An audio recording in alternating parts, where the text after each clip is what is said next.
Hello, welcome to the channel. Subscribe, leave a like, and don't forget to write a comment. Enjoy watching.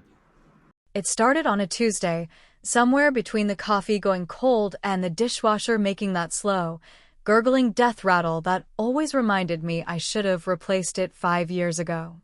I was already late getting to work, laptop bag slung over my shoulder, keys in my hand.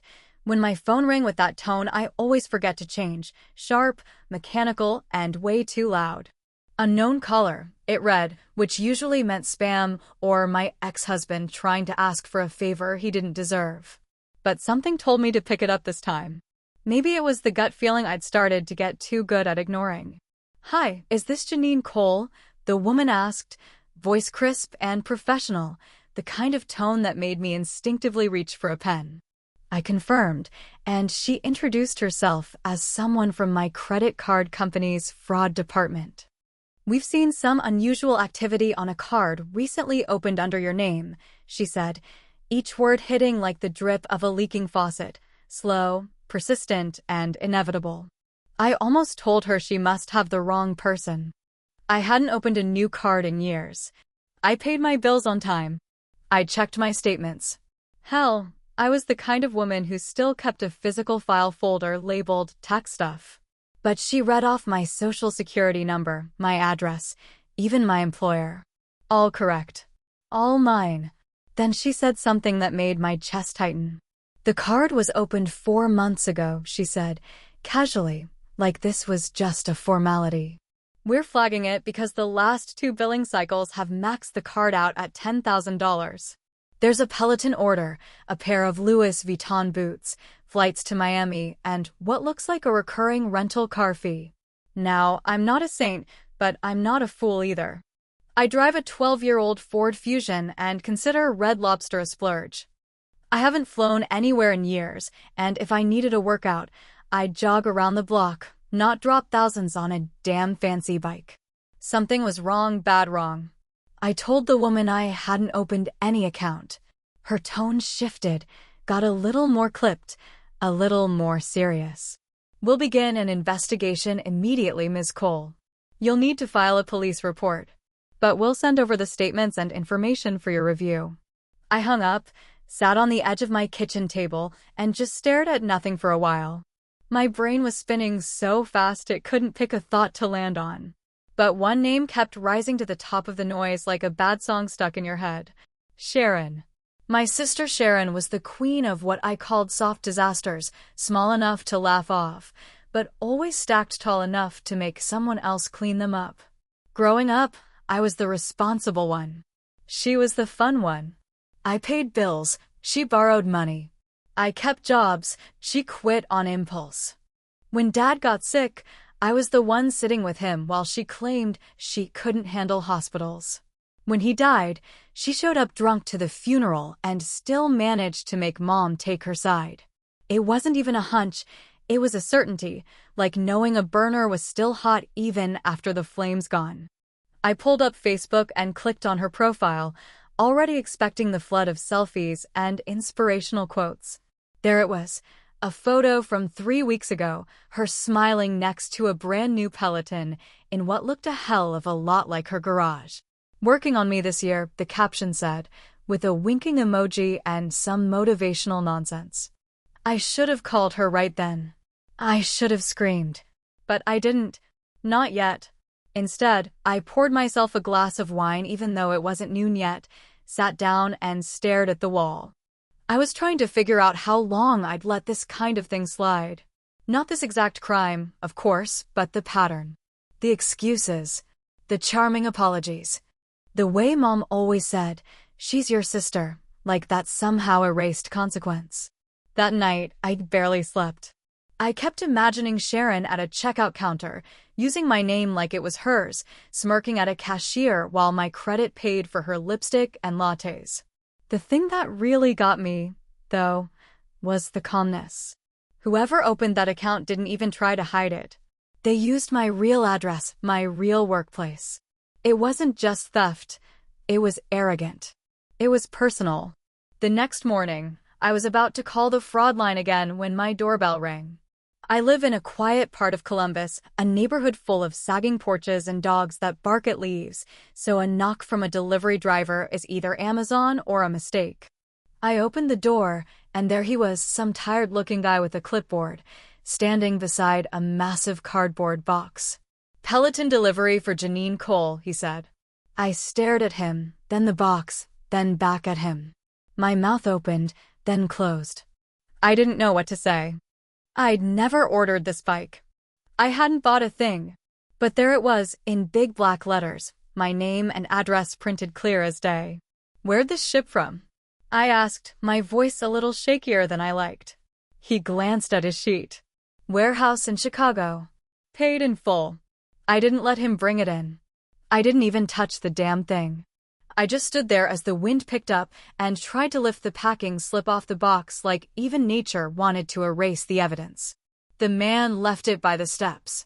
I closed the door, locked it, and leaned against it like that could hold back everything that was about to break loose. I knew it then. This wasn't a mistake. This wasn't a mix-up. It was Sharon. It was always Sharon. And for the first time in my life, I wasn't sure I was going to let her get away with it.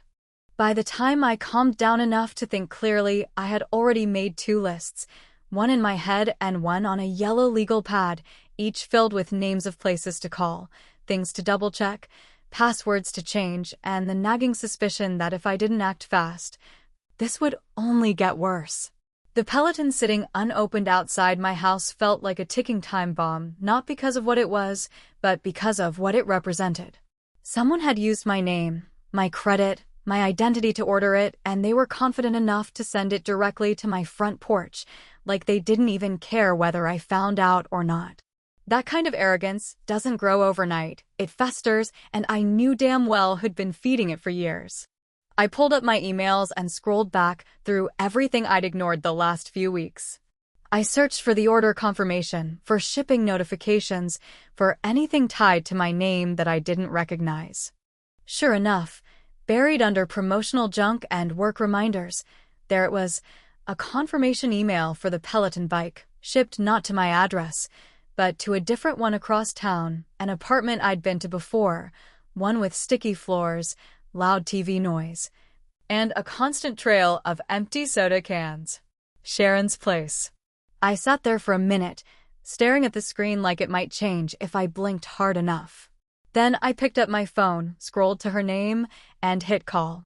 She answered on the second ring, like she'd been expecting me. "Hey, sis," she said, voice chipper like she'd just won the lottery. "You get your bike yet?" That's when my stomach dropped. She wasn't denying it. She wasn't even pretending. She knew. "I didn't order a bike," I said, slowly, letting each word hang in the air like a warning. "But you already knew that." There was a pause, and then she laughed. That stupid, smug, nasal laugh I'd hated since we were kids, and she used to sneak extra dessert and say I was the one who took it. "Oh, come on," she said. "It's just a few charges. Relax. You've got good credit. It's not like I took out a mortgage in your name or something." My jaw clenched so tight it started to ache. I had to bite the inside of my cheek just to keep from screaming into the phone. "You used my social security number," I said, my voice colder now, flatter. "You opened a credit card and maxed it out. Do you even realize what kind of trouble that is?"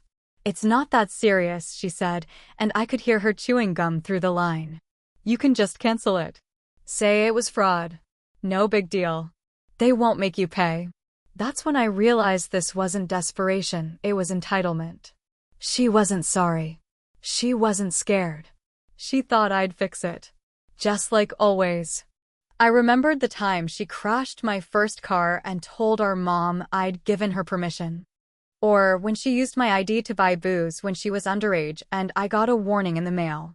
It had always been this way, and I had always been the one who folded, who forgave, who smoothed it over for the sake of peace. But this time, it wasn't just some messy inconvenience. This was a crime. And my name was all over it. She'd racked up over $18,400 in just 2 weeks, I muttered, almost to myself. That's like, what, maybe $200 a day? Wait, no, that's not right. Damn it, I'm not doing math right now. Don't judge me. She just kept laughing, like this was the funniest thing in the world, and something in me snapped. I didn't yell. I didn't threaten. I just stopped talking. I listened to her babble about how she'd meant to tell me and was gonna pay it back eventually, and then I hit the red button and ended the call. I stood in my kitchen with my hand still on the phone, and for the first time in years, I didn't feel guilt or shame or even shock. I felt clear. I walked to my office, sat at my desk, and typed out the words Report Identity Theft Ohio. Within 10 minutes, I had the forms in front of me. I filled them out carefully, methodically, like I was balancing my checkbook or folding laundry. I reported the fake account. I uploaded screenshots of the confirmation emails, the Facebook posts with her new self-care lifestyle, and the shipping information that linked the order directly to her apartment. Then I called the non-emergency line and told them I needed to file a police report. They sent me to Detective Ruiz, a man with a voice like gravel and the patience of someone who'd heard one too many stories just like mine. He asked all the right questions, and when I said my sister had used my info, there was no surprise in his tone. Just a sigh and a "you'd be amazed how common this is." I faxed him everything I had, statements, emails, photos, and my written testimony. Then I sat back and waited. The next day, he called me. "Miss Cole," he said, sounding a little more serious now. "We're moving forward with this. It's likely felony-level stuff. Depending on how the prosecutor views it, your sister could be facing real time. Are you prepared for that?" I didn't hesitate. "Yes," I said. "I am. Because for the first time in my life, I wasn't cleaning up after Sharon. I wasn't making excuses. I wasn't pretending everything would magically fix itself. I was drawing the line. And this time, I was standing on the right side of it. The first call came less than 24 hours after I filed the report, and of course it wasn't from Sharon. She wouldn't bother with that. It was from my mother, who only ever calls me when someone's died or needs something she doesn't want to do herself. I saw her name flash on the screen as I sat in the break room at work, microwaving a sad little frozen lasagna that had started to bubble and pop like it wanted to escape. I almost let it go to voicemail, but I knew better. With my mother, ignoring her only guarantees she'll show up at your house instead, and I wasn't in the mood for an ambush with store-brand donuts and passive-aggressive guilt. "Janine, what the hell is going on?" she snapped, not even bothering with a greeting, like we were picking up in the middle of a conversation I didn't know we were having. I closed the microwave door and leaned against the counter, my stomach suddenly not interested in lunch anymore. "She told me you called the cops," she continued, voice rising in pitch, already halfway to full-blown screech. "You reported your own sister? What the hell is wrong with you?" There it was, the real question, the one that had echoed through my life like background noise. Not, "What did Sharon do?" or "How can I help fix this?" but always, "What is Janine doing to make things worse?" Because in our family, that was the rule. Sharon created the fire, and I got scolded for letting the house burn down. "She stole my identity, Mom," I said, keeping my voice steady even though I felt the old heat rising in my chest, the familiar mix of disbelief and resentment. "She opened a credit card in my name, maxed it out, and ordered thousands of dollars worth of crap she can't afford. She's going through a rough patch," my mother said, as if that phrase could cancel out felony-level theft. "You know how hard it's been for her. The job, the kids, that whole mess with her landlord. And now you want to put her in jail." "No," I said, and I could hear the edge sharpening in my own tone. "She did that all by herself. I'm just not covering for her this time." There was silence for a moment on the other end, and I could picture her sitting at her kitchen table, lips pursed, eyes narrowed, stirring sugar into coffee she didn't even like drinking. "You've always been so damn cold," she said finally, the words soft but sharp, like a slap delivered with a silk glove. "Your sister needed you, and you turned your back on her. You think this makes you the good one." That was when I felt something give way inside me, like a door I'd been holding shut for years had finally splintered. I was tired of being the good one. I was tired of being told that being responsible, being careful, being honest somehow made me cold or cruel just because it wasn't convenient for everyone else. I was tired of playing the villain in a story where the real problem never had to change. Maybe I'm not the good one, I said. But I'm not the sucker anymore either. I hung up without saying goodbye, and for the first time in a long time, I didn't feel guilty about it. I felt settled, like I'd finally stopped pretending a lie was the truth just because it was easier. That night, I went digging through old boxes in the attic, looking for something I hadn't thought about in years. I found it in the bottom of a shoebox, tucked beneath some photos and a few crumpled movie stubs, an old insurance report from the time Sharon crashed our dad's truck into a guardrail when she was 17. I remembered the panic in her voice, the blood on her forehead, the way she begged me to take the blame because she wasn't supposed to be driving it in the first place. And I did. I told the police I was the one behind the wheel. I paid the fine. Dad grounded me for a month, and Sharon cried in her room, and somehow it was all supposed to be okay because I understood responsibility better. I stood there holding the report and felt like I was looking at a crime scene, the beginning of something that had never really stopped. That was when I realized that this wasn't new. Sharon had been stealing from me since we were teenagers. Not just money or credit, but time, trust, peace of mind. And I had let her, every single time. The next morning, I opened my laptop before even making coffee, and there it was plastered across Facebook like a billboard made out of shame. Sharon had posted a photo of herself with the kids, smiling like she hadn't just detonated my financial life with a fake signature and a string of lies. The caption read, "Some people would rather see their own sister in jail than forgive." Shame. And just like that, the court of public opinion was in session, and I was the defendant again. Comments were already piling up from old friends, mutual acquaintances, even distant cousins who hadn't seen either of us in years. They wrote things like, "Family should stick together," and "This is heartbreaking, praying for you," like I had dropped a bomb out of nowhere instead of stepping out from under one. I didn't respond. I didn't post. I didn't defend myself.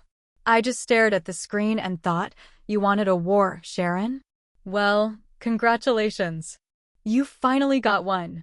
It was a Thursday morning when my phone rang again, and this time, the voice on the other end didn't belong to a family member or a detective. It was a man calling on behalf of Sharon, who now, apparently, had a lawyer.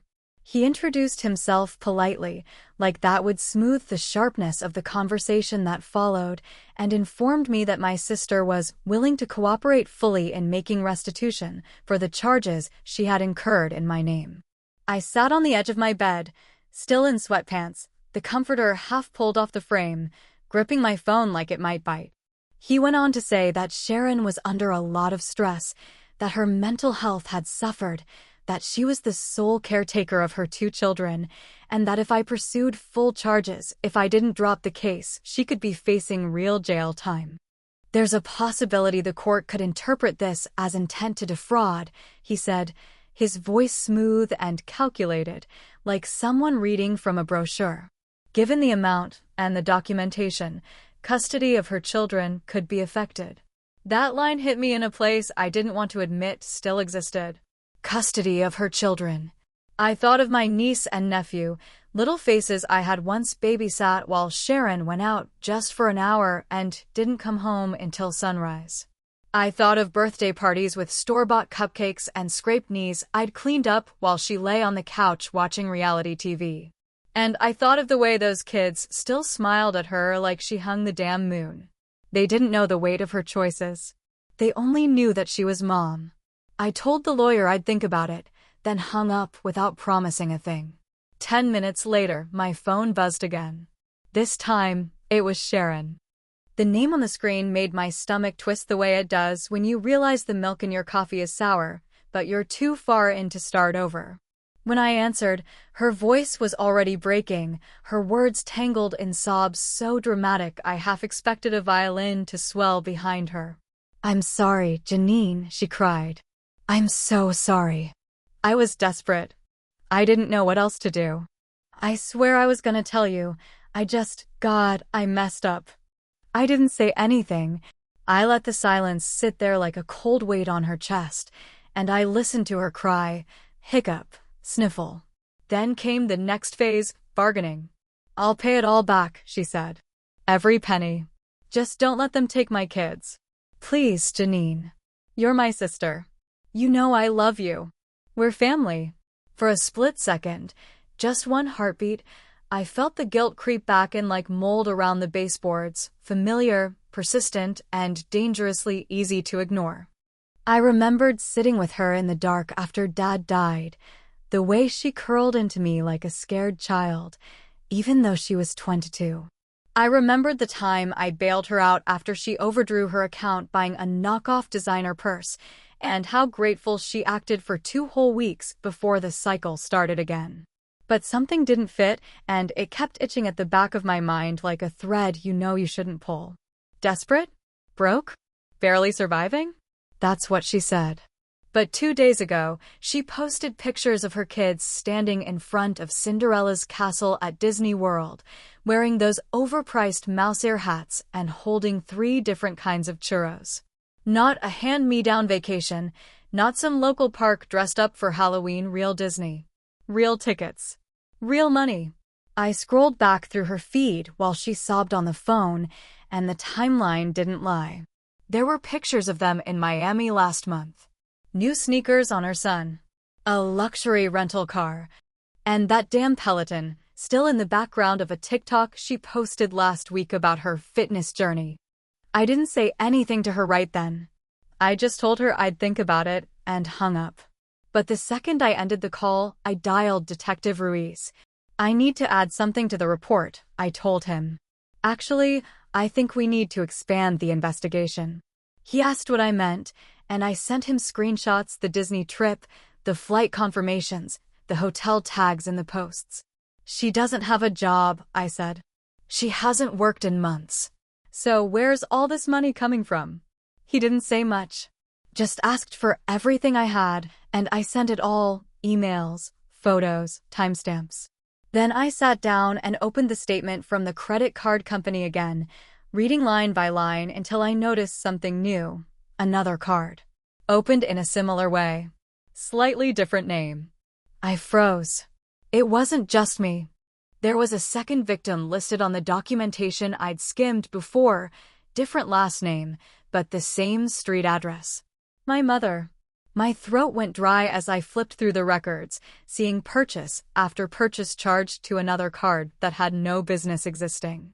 I remembered Mom's voice on the phone last week, all righteous and angry, calling me cold, calling me heartless, defending her golden child like she always had.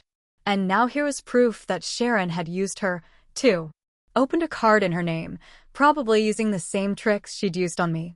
And if I hadn't gone digging, no one would have caught it. This wasn't an accident. This wasn't one bad decision made under pressure. This was a pattern. A scheme. A con wrapped in sisterly tears and weaponized guilt. I leaned back in my chair and stared at the ceiling, heart pounding like it wanted out of my chest. I'd thought I was reporting one crime. But now it was 2. Maybe more. And Sharon? She wasn't just desperate. She was dangerous. I waited 3 more days before doing what I'd been turning over in my mind like a stone with jagged edges, something you pick up not to admire, but because you know you're going to throw it. The morning I dropped the envelope into the mailbox outside the old post office downtown, my hands weren't shaking. I wasn't hesitating anymore. I had printed out the documents, every single screenshot, statement, timeline, and detail that showed exactly what Sharon had done not just to me, but to our mother too. I slid the pages into a plain manila envelope addressed in my neat, accountant's handwriting and mailed it to the woman who'd once called me cold for not protecting the very person who had stolen from us both. I didn't include a note. I didn't need to. The truth doesn't need decoration. That night, I didn't check Facebook. I didn't answer any calls from numbers I didn't recognize. I poured myself a glass of red wine, the cheap kind I usually save for cooking, and I sat on my back porch as the sun slipped down behind the trees and the neighborhood lights started blinking on one by one. For the first time in years, I didn't feel like I was holding my breath waiting for someone else's disaster to land at my feet. The arrest happened quietly, which surprised me. No big scene, no handcuffs in front of the kids, no sirens. Detective Ruiz called me that afternoon to let me know they'd picked her up after confirming both fraud reports, mine and our mother's. He told me she hadn't said much at first, just asked for a lawyer and stared straight ahead like she already knew this was how it would end. I thanked him, and for a long second, neither of us spoke. She used your mom too, he said eventually, like he was still having trouble believing it. Not even trying to hide it. She never had to, I replied, and I meant it. The fallout hit fast. Cousins I hadn't heard from in years were suddenly sending me long-winded messages asking if it was true. Some took Sharon's side, of course, because she knew how to play the victim so well she should have gotten an Oscar nomination. She's struggling, they said. She's a single mom. You should have handled this privately. And then came the real poison, blood is thicker than water. I wanted to scream every time I heard that phrase, as if biology meant I was obligated to keep absorbing hit after hit without ever swinging back. But I didn't scream. I didn't argue. I let them talk while I stood in the silence that finally belonged to me. People called me heartless, and maybe I was. Or maybe I was just done apologizing for surviving a family that had expected me to be the glue and the scapegoat in the same breath. I wasn't angry anymore. Not in that explosive way that burns hot and fast. I was something colder. Still. Resolved. And then came the twist I hadn't expected, the final crack in the illusion of who Sharon was and who she'd become. Detective Ruiz showed up at my office a week after the arrest. Not a call this time, a personal visit. He was wearing the same rumpled jacket and that tired, faintly amused expression, but when he sat down across from my desk, the look in his eyes was different. I thought you'd want to know something, he said, laying a folded sheet of paper on the desk between us. During questioning, your sister tried to shift the blame again. Said maybe the accounts weren't hers. Said maybe they were opened by someone else, your ex-husband, actually. I stared at him, feeling the floor tilt slightly under my feet even though I was sitting down. Tom? I asked, like the name had grown foreign in my mouth. She tried to pin this on Tom? Claimed he had your social. Said maybe he was still bitter about the divorce, he said. We checked. He's clean. Didn't touch a thing. But she still tried to sell it. Didn't even flinch when we pressed. That was when I understood, really understood, that this hadn't just been betrayal, it had been strategy.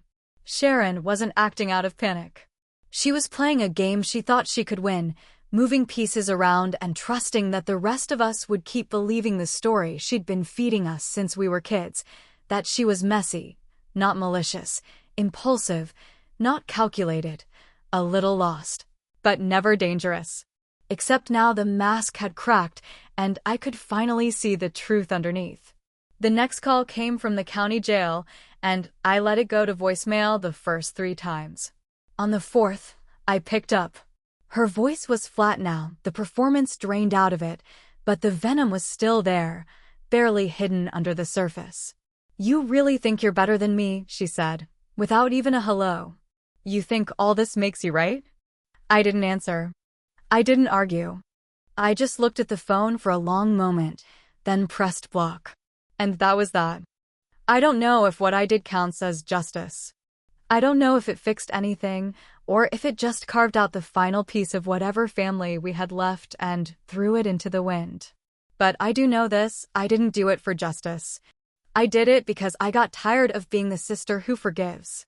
Tired of being the one who makes peace while someone else makes messes.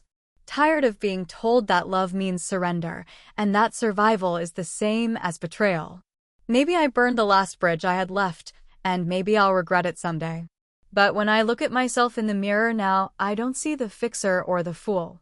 I see the woman who finally stopped pretending. And Honestly, I can live with that.